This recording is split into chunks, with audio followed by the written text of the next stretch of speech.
Hi guys, చూడగానే నోరూరిపోతుంది కదా. ఇదేం పులిహోర తెలుసా? గోంగూరతో చేసిన పులిహోర. టేస్ట్ మాత్రం నెక్స్ట్ లెవెల్ ఉంటుంది.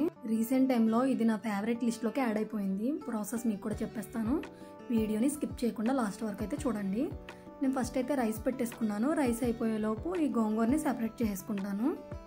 ఈ గ్యాప్లో రైస్ కూడా రెడీ అయిపోతుంది. సో చూసారు కదా, గోంగూర అయితే సెపరేట్ చేసుకోవడం అయిపోయింది. రైస్ కూడా ఆల్మోస్ట్ అయిపోయింది. రైస్ని కొంచెం పదునుగానే ఉంచుకోవాలి, పులిహోర మెత్తగా అవ్వకుండా ఉంటుంది. రైస్ని ఒక ప్లేట్లోకి తీసుకొని పక్కన పెట్టుకోవాలి, అంటే చల్లారనివ్వాలి. ప్రాసెస్లోకి అయితే వెళ్ళిపోదాం. ఆయిల్ పోసుకున్న తర్వాత ఒక టేబుల్ స్పూన్ మెంతులు, ఒక స్పూన్ ఆవాలు, 6 to 7 ఎండుమిర్చి వేసుకొని బాగా వేయించేసుకోవాలి. ఈ మూడింటిని మిక్సీ పట్టేసుకోవాలి. మిక్సీ పట్టుకున్న తర్వాత అందులో ఆయిల్ వేసుకొని గోంగూరని అయితే బాగా మెత్తగా అయిపోయేలా ఉడికించుకోవాలి. ఈ గ్యాప్లో కొంచెం చింతపండును అయితే నానబెట్టుకోవాలి. చూసారు కదా, ఎండుమిర్చి అయితే మిక్సీ పట్టేశాను.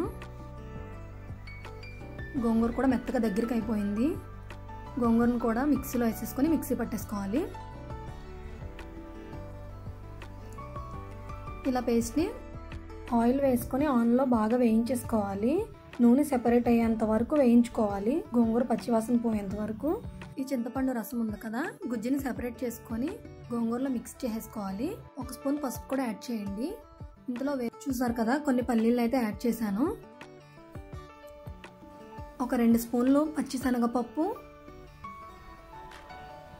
1 స్పూన్ తాలింపు, 1 స్పూన్ జీలకర్ర, ఒక 4 పచ్చిమిర్చిని అయితే యాడ్ చేసుకున్నాను. 4 ఎండుమిర్చిని కూడా యాడ్ చేసుకున్నాను. ఇందులోనే కొద్దిగా పసుపు వేయండి. తర్వాత కొద్దిగా కరివేపాకు వేసుకోవాలి, శుభ్రంగా కడిగి బాగా మిక్స్ చేసేసుకోవాలి. ఇందులోనే ఒక టేబుల్ స్పూన్ సాల్ట్ వేసుకోండి. ఇలా బాగా మిక్స్ చేసుకున్న తర్వాత పక్కన పెట్టుకున్న గోంగూర ఉంది కదా, గోంగూరను కూడా కలిపేసుకోవాలి. చూసారు కదా, ఆయిల్ ఇలా పైకి తేలుతూ ఉండాలి. రైస్ కూడా చల్లారిపోయింది. ఇప్పుడైతే మిక్స్ చేసుకోవాలి. మీ దగ్గర పెద్ద గిన్నె ఏదైనా ఉంటే కలుపుకోండి. నా దగ్గర అవైలబుల్గా లేదు కాబట్టి నేను 2 ప్లేట్లలో తీసుకున్నాను. సో దీన్ని మొత్తం ఇలా మిక్స్ చేసేసుకున్నాను అనమాట. చూసారు కదా, చాలా బాగుంది కదా చూడడానికి. నోరు ఊరిపోద్ది. ఒక్కసారి మీరు కూడా ట్రై చేయండి గైస్. టేస్ట్ మాత్రం చాలా బాగుంటుంది. నేనైతే హాట్ బాక్స్లోకి అయితే సపరేట్ చేసుకున్నాను.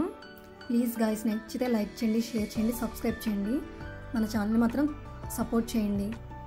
Thank you for watching. Follow for more. Bye.